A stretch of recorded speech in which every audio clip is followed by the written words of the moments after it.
Hello students, welcome back in Environmental Studies class. Today we will start your part 3rd video. Next video we will discuss that letter should send official purpose. जो letter होते हैं आजकल official purpose के लिए ही भेजे जा रहे हैं और नॉर्मली आप जब अपने रिलेटिव से उनके हेल्थ के लिए पूछते हो तो आप व्हाट्सअप कर देते हो, मैसेज कर देते हो, ईमेल कर देते हो। इस तरह से आपके नॉर्मल रिलेटिव से मैसेज कम्युनिकेट होते रहते हैं। अब आप आते हैं कुछ जो आपने सबसे पहले लेटर का यूज़ करना स्टार्ट किया था। तो सबसे पहले हम लेटर कब स्टार्ट किए थे? 1774 में, जो आपकी ईस्ट इंडिया कंपनी ने स्टार्ट करवाया था। The first post office in India was established by the east India company इन 1774 इन कोलकाता। तो कोलकाता पहले उसका नाम था, लेकिन नाउ नोन एज कोलकाता। पहले उसका नाम क्या था? कलकत्ता। यस, अब इसका नाम क्या है? कोलकाता। तो इसमें आप कम्युनिकेट कर रहे हो लेटर के माध्यम से, इनलैंड के माध्यम से, पोस्टल इंडेक्स नंबर, एड्रेस सब लिखते हो। वो कहाँ से स्टार्ट हुआ है? किसने स्टार्ट करवाया है? ईस्ट इंडिया कंपनी ने 1774 में। ओके, आते हैं हम कुछ कम्युनिकेशन ऐसे होते हैं जो मास कम्युनिकेशन होता है, टेली कम्युनिकेशन होता है। ये सब क्या है? चलते हैं हम इस पर डिस्कशन करने, जो कि डिस्टेंस में हो। अगर बहुत दूर के डिस्टेंस में हमको कम्युनिकेशन करना है तो हम किसका यूज़ करेंगे? या तो टेलीग्राम यूज़ कर लेंगे, मोबाइल फ़ोन का यूज़ करेंगे, लैंडलाइंस का फ़ोन कर लेंगे यूज़, सैटेलाइट फ़ोन का यूज़ कर सकते हैं, रेडियो का यूज़ कर सकते हैं और टेलीविज़न का यूज़ कर सकते हैं। ओके, तो आपको जब डिस्टेंस में कम्युनिकेशन करना है, आपकी मौसी बहुत दूर में रहती हैं तब उन्हें कम्युनिकेट करना है तो कैसे करोगे? नानी को कैसे कम्युनिकेट करोगे? मामा को कैसे करोगे? है ना, आपके ताऊ जी, उनसे कैसे कम्युनिकेट करोगे? आपके फ्रेंड्स अगर दूर हैं तो उनसे कम्युनिकेट कैसे करोगे? तो उनका एक मोबाइल नंबर ले लेते हो, आप उनसे बातें कर लेते हो। इस लॉकडाउन में आप अपने फ्रेंड से तो कम्युनिकेट ज़रूर करते होगे। कैसे करते हो कम्युनिकेट? मोबाइल फ़ोन के माध्यम से। इसी तरह से जब हम डिस्टेंस में रहते हैं तो हम कम्युनिकेशन कैसे करते हैं? Telecommunication. ये सारे कम्युनिकेशन कौन कौन से होते हैं? Telegram, mobile phone, landline, satellite phones, radio and television, ये सब क्या है? Tele communication. ओके, अब आते हैं हम मास कम्युनिकेशन में। मास कम्युनिकेशन, जैसे कि आप जानते हो, न्यूज़ का जो क्राइटेरिया है वो सबसे ब्रॉड है। मीन्स मास कम्युनिकेशन में वो सब आते हैं जो पूरे वर्ल्ड के न्यूज़ को एक दूसरे तक पहुंचाते हैं। वो माध्यम क्या है? हम उसके विषय में डिस्कशन करेंगे। सो स्टूडेंट्स, मास कम्युनिकेशन जो कि सबसे ब्रॉड कम्युनिकेशन है, जहाँ पे हम एक ही समय में कई लोगों के साथ कम्युनिकेट कर सकते हैं। पूरे पीपल से हम कम्युनिकेट कर सकते हैं। जैसे आप न्यूज़ देखते हो, एक निश्चित टाइम पर आप देखते हो ब्रॉडकास्टिंग होती है, आपका परिवार देखता है, उसके साथ साथ पूरे देश के लगभग फैमिली न्यूज़ को देखते रहते हैं। तो ये कौन सा कम्युनिकेशन होता है? जब एक सेम टाइम में आप बहुत सारे लोगों के साथ कम्युनिकेट कर लेते हो तो ये कैसा कम्युनिकेशन होता है? Mass communication. तो mass communication the importing or exchanging of information to large number of people at the same time। तो जब आप अपने सूचनाओं का आदान प्रदान आप बहुत सारे लोगों के साथ एक ही समय में कर लेते हो, वो आपका क्या है? मास कम्युनिकेशन है। मास कम्युनिकेशन इस समय बहुत सारे एरिया में है। जैसे न्यूज़पेपर, अगर सुबह न्यूज़पेपर आ रहा है, इट मीन्स कि आप ही के घर में नहीं, ये सारे लोगों के घर में आ रहा है newspaper. Magazine, radio, television, films, ये सारे आपके मास कम्युनिकेशन का सबसे अच्छा साधन है। ओके, अगर ऐसे कुछ क्वेश्चन पूछे जाएं आपसे, कौन जनसंचार का साधन नहीं जिससे हम लोगों के पास कम्युनिकेट नहीं कर सकते हैं, वो कौन सा है? जहां हम सबके साथ कम्युनिकेट कर ही नहीं सकते हैं, तो आपका क्या हो जाएगा? वो क्या न्यूज़पेपर हो सकता है कम्युनिकेशन? क्या न्यूज़पेपर से कम्युनिकेशन नहीं हो पाता है लोगों के साथ में? होता है ईमेल से भी होता है। हम कई साथ एक ईमेल से आप बहुत सारे लोगों के साथ कम्युनिकेशन कर सकते हो। रेडियो से, रेडियो भी सुनते हैं, एक रेडियो का चैनल से बहुत सारे लोग सुन लेते हैं। लेकिन क्या टेलीफोन के द्वारा हम बहुत सारे लोगों के साथ कम्युनिकेट कर लेते हैं? नो, आप एक दूसरे से बात कर लेते हो लेकिन बहुत सारे लोगों के साथ टेलीफोन से बात नहीं कर पाते हो। यस, तो टेलीफोन क्या है? जनसंचार का साधन नहीं है। जनसंचार मतलब सारे लोगों के साथ बातें हो जाए, सबके साथ एक बार में ही मैसेज फॉरवर्ड हो जाए, तो टेलीफोन से नहीं हो पाता है। ओके, ठीक है। तो आपका करेक्ट आंसर क्या होगा? जनसंचार का साधन नहीं है। तो कौन सा नहीं है? टेलीफोन नहीं है, टेलीफोन। तो आपका यही आपका करेक्ट आंसर हो जाएगा। Answer is telephone. ओके, ये आपका आंसर हो जाएगा। इस तरह से मास कम्युनिकेशन एक बार और रिवाइज कर लेंगे। द इम्पोर्टिंग और exchanging of information to large number of people at the same time. तो एक ही समय में हम बड़ी जनसंख्या को कम्युनिकेट करते हैं, अपने इंफॉर्मेशन को फॉरवर्ड करते हैं एक ही समय में, तो वो कौन सा कम्युनिकेशन है? Mass communication.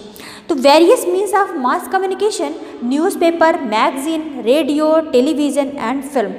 और आपके चैनल्स भी होते हैं, कुछ चैनल्स आपके होते हैं, है ना, न्यूज़ भारत, इस तरह के अलग अलग चैनल्स हैं। Okay, so let's start the new topics. So students, ये आपका न्यू टॉपिक क्या है? अ हाउस लाइक दिस, जिससे आपके कुछ इंपॉर्टेंट क्वेश्चन बन रहे हैं ओलंपियाड के लिए। तो इसमें क्या है कि सबसे पहले भूपेन मोलान विलेज आसाम में रहता है। तो भूपेन देख रहा है कि उसका घर 10 से 12 फीट ऊंचाई पे बना है, बम्बू पिलर पर बना है। जैसे आप पिक्चर में देख रहे हो कि ये पिक्चर भूपेन हाउस का है और उसके 10 से 12 फीट ऊंचाई बम्बू पिलर पे घर बना हुआ है। क्यों बना हुआ है? भूपेन सोचता है कि ये घर, क्योंकि आसाम में वर्षा बहुत होती है, जब वहाँ पे बहुत ज़्यादा वर्षा होगी तो जो नॉर्मल घर है उसमें पानी आएगा, जिसे आप अच्छी तरह से वहाँ पे लाइफ सर्वाइव नहीं कर सकते हो। तो भूपेन ने आसाम के लोगों को देखा कि वो 10 से 12 फीट ऊंचाई पे घर बनवाते हैं, जिससे वो अच्छे से एनिमल से बच सकते हैं, वर्षा के जल से बच सकते हैं। ये तो आसाम का है। ऐसे ही कुछ एरिया आपको दिखाए जाएंगे, जैसे मनाली, हिमाचल प्रदेश। वहाँ पे बर्फ़बारी इतना ज़्यादा होती है, इतना ज़्यादा बर्फ़ गिरता है कि वहाँ के छतों पे बर्फ़ बराबर गिरता रहेगा। अगर नॉर्मल छत रहेगा तो उसमें सीलन आएगी, कभी कभी क्या होगा कि छत ही गिर सकती है। लेकिन अपने छत को बचाने के लिए मनाली जैसे प्लेस में, हिमाचल प्रदेश एरिया में वो स्लोपिंग रूफ बनाते हैं, मीन्स ढलान वाली छत बनाते हैं। ढलान वाली छत से मतलब ये होता है कि जैसे जब आप छत ढलान जैसे बना रहे हो तो जब बर्फ़ गिरेगा छत पर तो वो आराम से नीचे गिर जाएगा, कहीं पे कलेक्ट नहीं होगा। अगर कलेक्शन नहीं होगा तो आपकी छत सेफ रहेगी।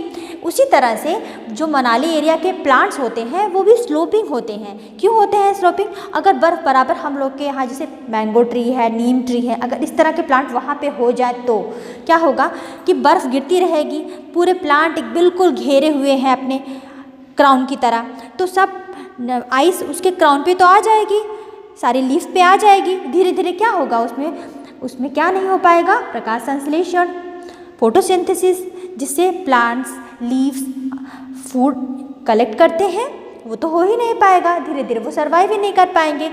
तो आप देखोगे कि जो एटमॉस्फियर अलग अलग जगह का अलग अलग है, उसके अकॉर्डिंग वहाँ पे प्लांट्स रहते हैं, उसी के अकॉर्डिंग लोग वहाँ पे सर्वाइव करते हैं।